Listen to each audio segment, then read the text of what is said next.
By the way, did he invite you to go speak at the RNC or did you volunteer? I can't remember how it happened. My partner, Chad's up front. He could tell you. So much stuff has happened. I don't know. But all I know is I didn't want to split my audience, because as a businessman, you stay out of politics and religion. And I didn't want to split my audience. And I just remembered how affected I was when John Kennedy Jr. got killed. Not Johnny Kennedy Jr., John Kennedy. I was in 5th grade when he got assassinated, and I just remember how it affected me. And when they tried to kill Trump, someone that I knew personally, it affected me worse. And, I sat up off the couch and I said, that's it. This has to stop. I don't want to split my audience as a businessman, but now I don't care. This is much more important than business. Wow. This is a spiritual revolution now that this guy is coming out trying to help people. He wants to help millions of people. He wants to help America have God in our country, in our homes, in our schools. And I said, I can't handle it. So I don't know if I told Chad or they called. I don't know how it happened. I really can't remember. But all I know is the reason I did it was because there's no place in this world for stuff like this, And I was acting like a man. I was at home going, well, if China invades or this happens, they'll come to my door and I've got guns. And I was talking like a man, but I wasn't being one. I didn't stand up like I should have. And so that Republican convention was my first time to actually stand up and be a man and not just talk like one, but actually be one. And so I felt so strong about it. That's why I did it, because there's no place. And then they tried to shoot him again a couple weeks later.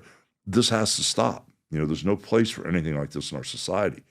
So, it was like the reason I did it, and I didn't care, what people thought at this point. I just knew it was wrong. And this is about what's right and what's wrong, and I can tell the difference. I know that much. It's got a lot to do with common sense, and that is wrong. In the 80s, when you were saying like in 84, you go on Iron Sheik, and it was a former bodyguard to the Shah, and they're releasing the prisoners, the 52 prisoners that they kept for 444 days, and minutes after Reagan gets elected, they release him, and Reagan gives credit to Carter. What comparisons do you, or maybe you didn't follow politics at that time, maybe you did. What comparisons do you see to today's times versus the 80s with Reagan? Or is it night and day? It's very different. Well, I was too young to really know what was going on back then. But I remember the country I grew up in, okay? And I grew up, in a very poor area, which I did not even understand at the time, I got one bicycle, and when I was a kid, it got stolen. I never got another one. So, I didn't realize. I thought that was my fault, and I understood that. I didn't realize that, they couldn't afford to buy another one at the time, So I know that the country I grew up in, playing Little League baseball and, doing high school sports and messing around, playing football and stuff like that, and how safe things were, where we didn't lock our doors, and I only had to be home when the street lights were on, and sometimes I'd come home a little later than that and get away with it. You can't do that nowadays, I've got a beautiful stepdaughter, and when we're sitting in a restaurant and she asks if she could walk 20 feet to go to the bathroom, I say no, not unless your mother goes with you. And not stand outside the door. Go in the bathroom first and check the stalls, because I don't know what type of person is going to be in there. It wasn't like that when I grew up, so I think Trump is going to do his best. And I said it on other interviews before, not the way things used to be. Oh, Trump wants things the way they used to be. No, he doesn't. He wants things the way they should be, the way America should be right now, and so that's what I'm praying for, that we can get this country back on track where we can all be safe and financially lead a good life, where we don't have to grovel and choose between medicine or not feeding ourselves so that we can feed our kids. It shouldn't be that way. And not to go too far, because I don't know what I'm talking about, but when I see billions and billions of dollars going to foreign countries to protect these foreign countries and make sure their borders are secure, we need to take care of our people here, that are homeless, and the veterans, and protect this country, and so I'm just praying that we can get back on track. Have you always voted? No. No. First time I ever voted was for Trump. Seriously? Mm-hmm. Wait, Hawk, you've never voted? Mm-mm. First time I ever voted was for Trump. So it's not like you're a political guy, you used to be a Democrat, you voted for whoever, and you were a Republican, you voted for Reagan. You've never voted? No. Why didn't you vote all those years? I just didn't think we were in that bad of a shape. I didn't think it made a difference who was in, but in 2016, I saw what was going on back then, and I started noticing how things changed, and I saw the story of the news was coming out with, and then later on I'd find out what was really going on and did my research and stuff. And all of a sudden, with the internet and stuff, you can find out a lot of the truth. And there's a lot of misleading stuff on there too, but it just nothing added up for me. And knowing this man personally and knowing what he wanted and that whole theme, Make America Great Again, which I really think the theme should be Make America Greater than it's ever been, I just couldn't pass and sit by anymore. I had to vote. I thought it made a huge difference back then. I still believe that now.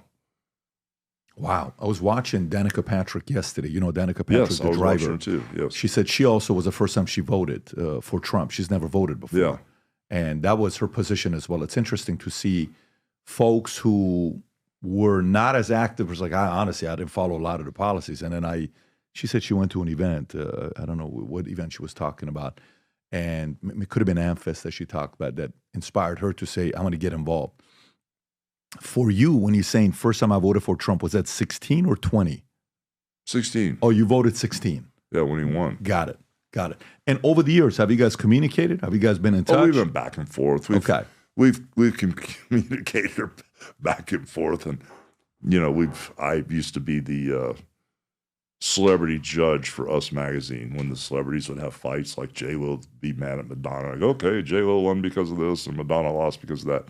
And then I always tag it with a funny, tongue-in-cheek little line. So there was one thing, I can't remember who it was. It was Trump and J-Lo or Trump and somebody. And I said, well, you know something, Trump, you won this because you're right. And I was being honest, he was right. But so-and-so, whether it's J-Lo or Madonna, I said, J-Lo has better hair. And I get this letter from him going, Terry, this and that and the other. You made fun of my hair, this, that, and the other. He was like serious, but it was kind of like a joke, a tongue-in-cheek joke. But he took it seriously. Yeah. About his hair. But he thought I was making fun of him. I really wasn't. It was just a little comedic relief there. Yeah, I mean, he's different. That's the one thing about him. He's very different than, the other day, have you ever had any interaction with Mark Cuban? No, I haven't. Yeah, no. The other day, a letter released that Trump wrote to Mark Cuban when Mark Cuban's show failed. I don't know if you've seen this letter or not. Have you seen what he says? This is Trump's letter. He writes him on October 18th, on my birthday, 2004. Dear Mr. Cuban, I am truly sorry to hear that your show has been canceled for lack of ratings. When I initially called you to congratulate you on the benefactor, little did you or I realize how disastrous and embarrassing it would turn out to be for you. If you ever decide to do another show, please call me and I'll be happy to lend a helping hand. Best wishes, Donald. And you got to realize, who writes letters like this? That's crazy. Oh my gosh, that's crazy. Well, at least you know how he feels. At least you know how he feels. You're going to think I'm crazy when I tell you this, but the last 13 and a half years, I've been working on my first fiction book to write, ever. Fiction book to write. And while I finished this book, a year ago, I got the strangest phone call about one of the characters in the book where the guy wanted to meet with me and he read the book. And afterwards is like, wait a minute, am I the villain in the book? This is a story about a character named Asher, who is half Armenian, half Assyrian, whose father was involved in the Iranian Revolution, linked to Savak, working with the Shah, that they escape and he gets recruited to a secret society. Well, when you go to the secret society, it's been around for a couple thousand years. They've developed some of the craziest leaders of all time. And they test you. There's unique tests that they have at the society where they test to see your emotional mental toughness. One of the tests that they have is very rigorous. It's purely mental. Of course, there's a physical one, but one is mental and emotional. If you're Armenian, if you're Syrian, if you're Persian, this is a book you're going to be reading and saying, holy moly, this is the kind of stuff you talk about in here? Yes. If you're somebody that's fascinated by history, this is a book for you. Characters. There's a technology that this society, secret society, builds where you go into a vault. I won't spoil it for you. When you go down, they have a technology where you get to sit down and watch and have a 3-4 hour conversation with Tupac. You can set up a debate between Karl Marx and Ayn Rand. Karl Marx is in the book, who wrote Communist Manifesto. Ayn Rand, who wrote Atlas Shrugged, is in the book. Marilyn Monroe explains the concept of seduction and sex in the book. When you read the book, it's about development of the next leaders in the world and how they do it and how they've been doing it for many years. And it's also about how to prevent the end of civilization and how this organization goes about doing it. So I've never written a parenting book before, but if I ever wrote a parenting book, this is the closest thing to it because it's all mindset, a lot of crazy stories. Again, 13 and a half years. Trust me, I told myself I will not publish this book until I sell my insurance company and I'm fully disconnected from it, where it's no longer my responsibility 100%. When you read this, if you're a creative person, if you like fiction books, if you enjoyed Atlas Shrugged, or if you enjoy Divergent, if you like books like that, I think you're gonna enjoy reading this book. It's the creative side. Business books is very easy. Here's how you do it. Here's how this how it works. This is very creative. If you haven't placed the order yet, now you can order it on Simon & Schuster, Amazon. I'm gonna put the link up below somewhere here, maybe even in my profile. Go order the book and read it. I've never written a book where I can't wait to read your reviews to see what you think about this book. So I'm going on this wild journey and we have some plans with this book here. If you support the things that I work on, I would appreciate you going and reading the book, order the book on Amazon, and then post a review. So if you like this clip and you want to watch another one, click right here. And if you want to watch the entire podcast, click right here.